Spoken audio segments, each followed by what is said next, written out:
वरुण गांधी अपने बयानों को लेकर अक्सर चर्चा में रहते हैं। उत्तर प्रदेश के पीलीभीत से भारतीय जनता पार्टी के सांसद वरुण गांधी पार्टी के खिलाफ भी बोलने से झिझकते रही है। कुछ मुद्दों पर तो पार्टी से बिल्कुल उनका 36 का आंकड़ा नजर आता है। वो हमेशा अपने बयानों को लेकर चर्चा में है और कई संकेत भी वो देते हैं। लेकिन इन तमाम संकेतों के बीच 2024 से पहले वरुण गांधी किस तरफ दिखाई देंगे और बीजेपी उनको लेकर क्या फैसला करेगी, इस पर भी चर्चा अब गर्म होने लगी है। वरुण गांधी ने इस बार पंडित जवाहरलाल नेहरू की जमकर तारीफ की है, जिनको लेकर बीजेपी कभी किसी तरह के आरोप लगाती है और कभी उनकी आईटी सेल पंडित जवाहरलाल नेहरू को लेकर अलग अलग मुद्दों पर अलग अलग राय वाले वीडियो और सर्वेक्षण देती रहती है।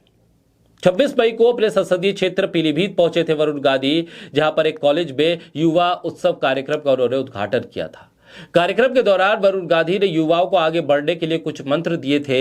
वहीं उन्होंने इस मौके पर पूर्व प्रधानमंत्री पंडित जवाहरलाल नेहरू की जमकर तारीफ की थी। अब देखना होगा कि वरुण गांधी के जरिए पंडित जवाहरलाल नेहरू की यह तारीफ बीजेपी को हजम होती है या फिर वरुण गांधी को लेकर कोई बड़ा फैसला आने वाले दिनों में बीजेपी करने की हिम्मत कर पाती है। बोलता हिंदुस्तान पर मैं हूं आपके साथ मिर्जा शाकिर अली बेग। वरुण गांधी ने कहा है कि पंडित नेहरू के नाम से यह नेहरू युवा केंद्र स्थापित है। पंडित नेहरू ने ही युवाओं को आगे बढ़ाने की सीख दी थी, इसलिए नेहरू युवा केंद्र के जरिए ही लोगों को युवाओं के प्रति प्रेरित किया जाता है और युवाओं को भी प्रेरित किया जाता है कि वो आगे बढ़े। पंडित नेहरू वरुण गांधी के परनाना थे। वरुण गांधी ने कहा है कि परनाना ने अपने आलोचकों को भी मौका दिया और उन्होंने लोकसभा का अध्यक्ष बना दिया था।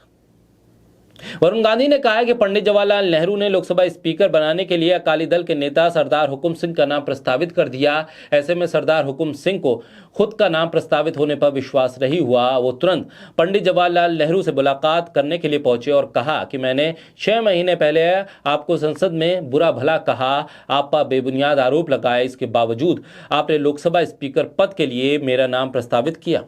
हुकुम सिंह को पंडित नेहरू ने बखूबी जवाब देते हुए कहा है कि जहां देश में हर तरफ पंडित नेहरू के नाम की चर्चा हो रही है, वहां पंडित जवाहरलाल नेहरू की आलोचना करने का हुनर रखने वाले व्यक्ति का किसी बड़े पद पर होना भी जरूरी है। हमें कुछ ऐसा ही करना चाहिए क्योंकि पंडित नेहरू की यही सीख है। इस कहानी के जरिए, इस उदाहरण के जरिए युवाओं को वरुण गांधी ने पंडित नेहरू के बारे में बताया और कहा कि आपकी लीडरशिप को कैसा होना चाहिए। उन्होंने कहा कि हमें कुछ ऐसा होना चाहिए जो देश हित में हो। वरुण गांधी ने कहा है कि कभी लीडर बनकर नहीं उन्होंने जनता के लिए काम किया है, बल्कि जनता का सेवक बनकर काम किया है। कोरोना काल का जिक्र करते हुए वरुण गांधी ने कहा है कि खुद को खतरे में डालकर निजी धन से लोगों की सेवा के लिए 2 साल तक सांसद रसोई चलाकर भोजन की व्यवस्था कराई ताकि कोई भूखा ना रहे। सांसद ने कहा कि बड़ा आदमी वो होता है जिसके साथ कोई छोटा महसूस ना करे। वरुण गांधी ने कहा, पंडित नेहरू के बड़े दिल की तारीफ करते हुए वरुण गांधी ने कहा है कि आज एक आदमी गांव का पंच बन जाए तो ऐसा लगता है कि मानो देश का मालिक बन गया है। हमारे देश में विविधता है। वरुण गांधी ने कहा है कि हिंदुस्तान में हमको एक दूसरे की ताकत बनना पड़ेगा, हम लोगों को एक मुट्ठी बनना पड़ेगा। लोग दुनिया में हिंदुस्तान को महात्मा गांधी के नाम से जानते हैं। हमें महात्मा गांधी के संदेश को आज फिर से समझना होगा।